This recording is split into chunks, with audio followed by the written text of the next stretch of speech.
Good morning, sir. Morning. What's our topic of discussion for today, sir? We will discuss a poem today, The Cold Within. Okay, sir, may we start? Of course. We will start. We are going to the YouTube channel Study with Bappy. So Mr. Bappy, please start the class. We are waiting for you. Please proceed.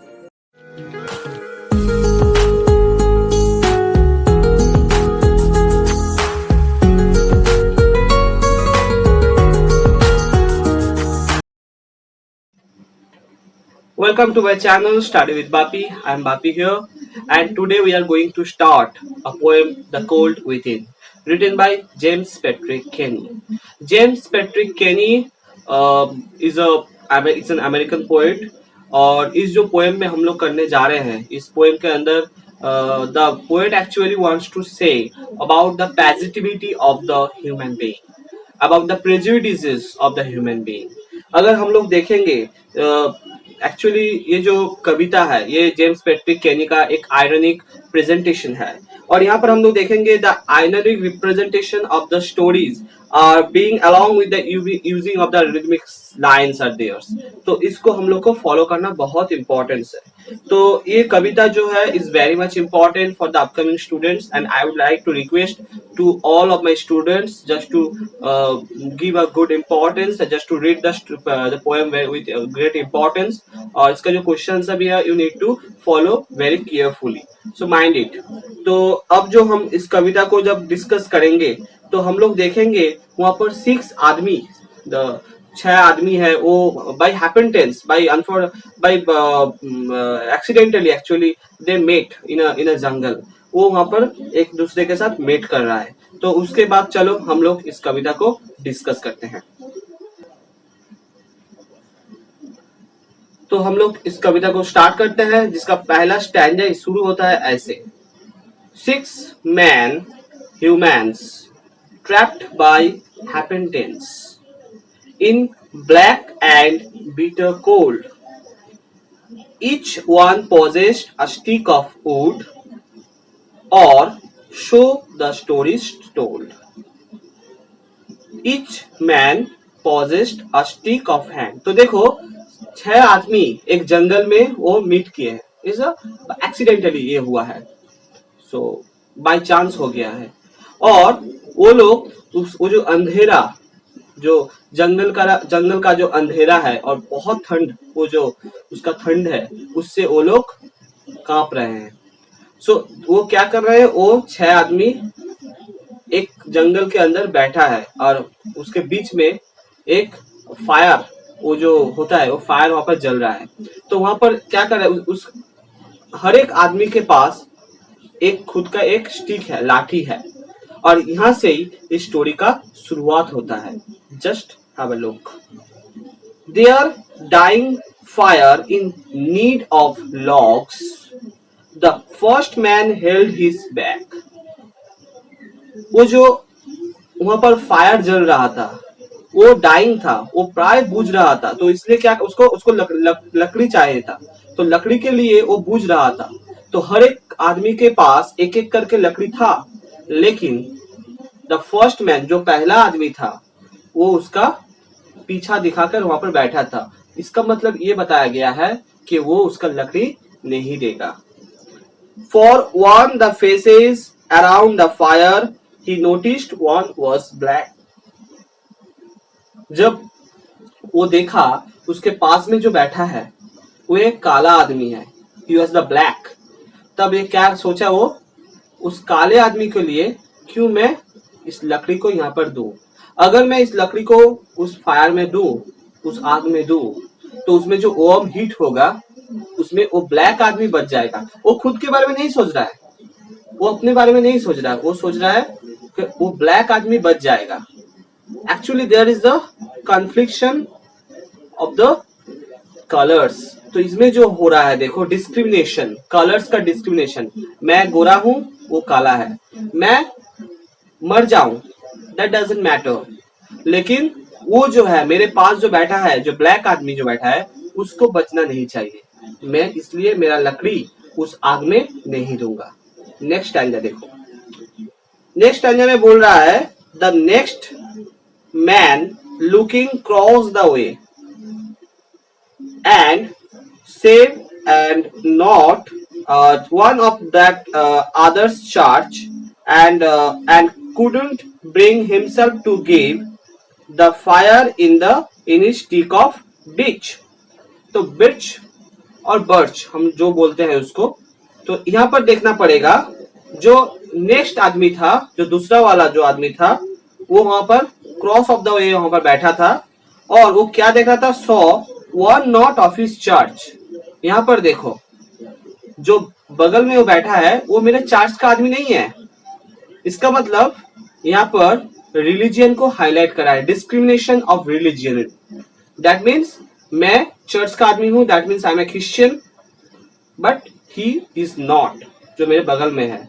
इसलिए मैं अपना लकड़ी उस आग में नहीं दूंगा.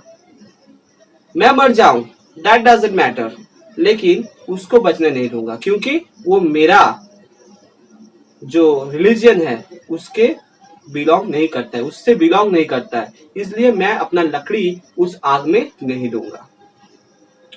The third one sat in a tattered clothes. जो तीसरा व्यक्ति था, तीसरा आदमी था, उसका जो कपड़ा फटा था, टैटर्ड मीन्स फटा. He gave his coat a hitch. Why should his log be put to use to warm the idle rich? उसका फटा जो एक कोट था, उसको अपने कोट को ठीक कर लिया. मुझे गर्मी लगे, मुझे ठंड लगे, मैं मर जाऊं, लेकिन मेरा जो लकड़ी मेरे हाथ में है वो मैं उस आग में नहीं डालूंगा. अगर मैं उस लकड़ी को वो आग में डाल दिया तो मेरे बगल में बैठा जो आइडल रिच है, जो बड़ा जो रिच पर्सन वो बैठा है, तो उसको मैं बचने नहीं दूंगा. एक जो चीज यहाँ पर हो रहा है, the discrimination for the money, so of money, wealth, संपत्ति, पैसा को लेकर जो एक डिस्क्रिमिनेशन यहाँ पर दिखाया गया है, जहाँ पे एक बड़ा लोग और एक गरीब, उसके बाद में बीच में एक भेदभाव चल रहा है. इसलिए ये हम लोग भी सोसाइटी में देखते हैं, जैसा एक बड़ा आदमी, that means a rich person, वो कभी भी एक गरीब को सहायता करने के उसको देख नहीं सकता. उसको जो that is the hatred for the poor, उसका जैसा होता है.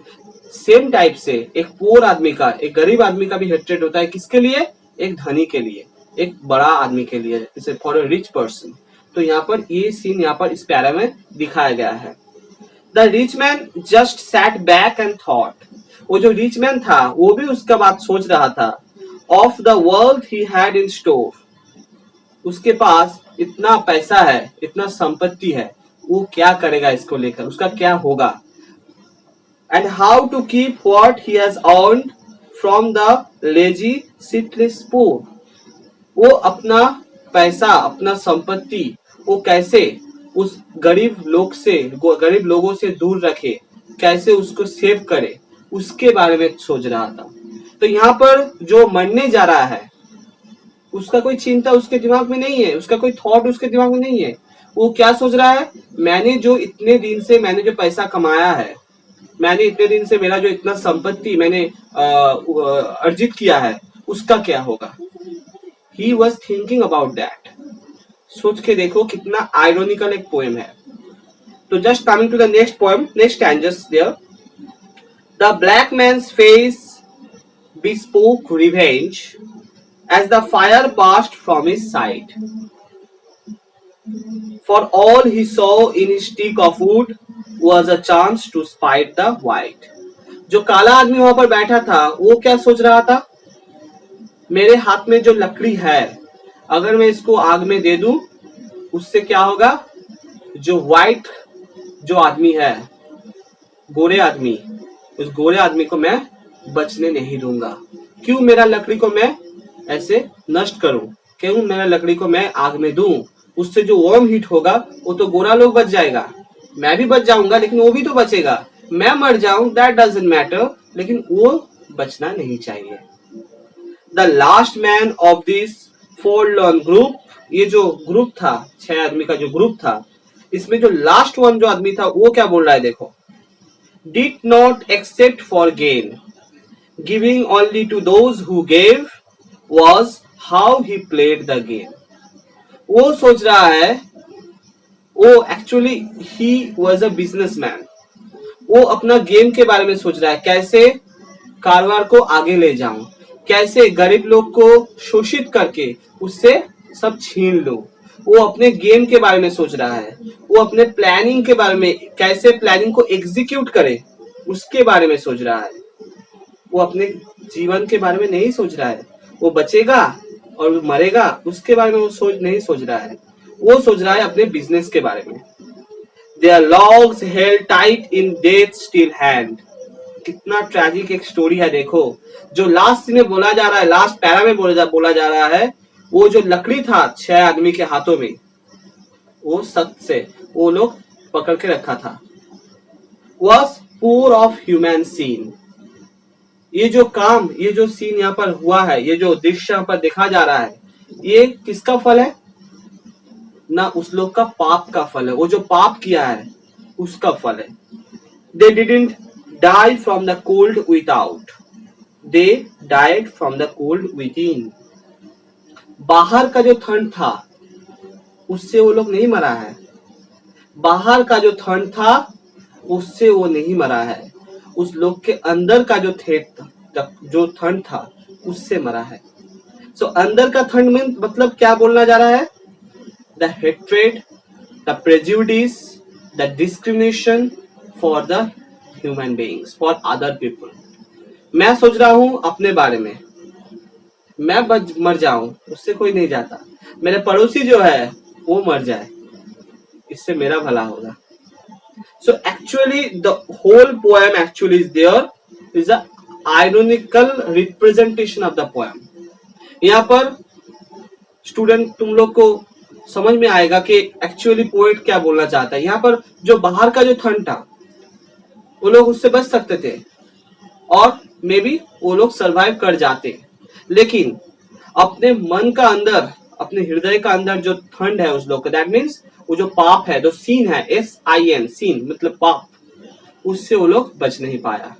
इसलिए इतना एक दर्दनाक मौत हो गया। लेकिन वो लोग मौत के बाद, मृत्यु के बाद भी वो जो स्टिक अपने हाथ में था, वो स्टिक एक भी कोई उस फायर में, उस आग में नहीं दिया।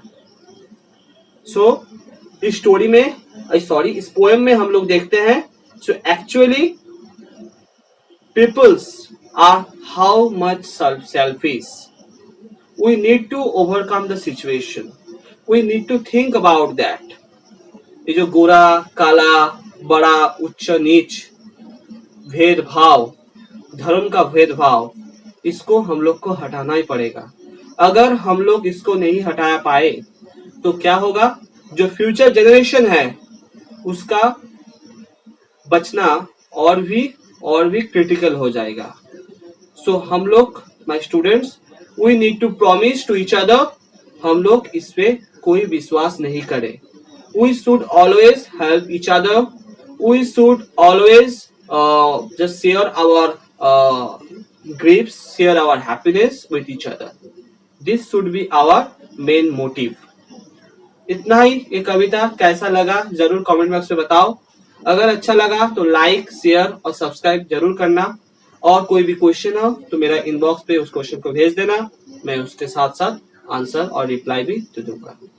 Thank you so much for everything।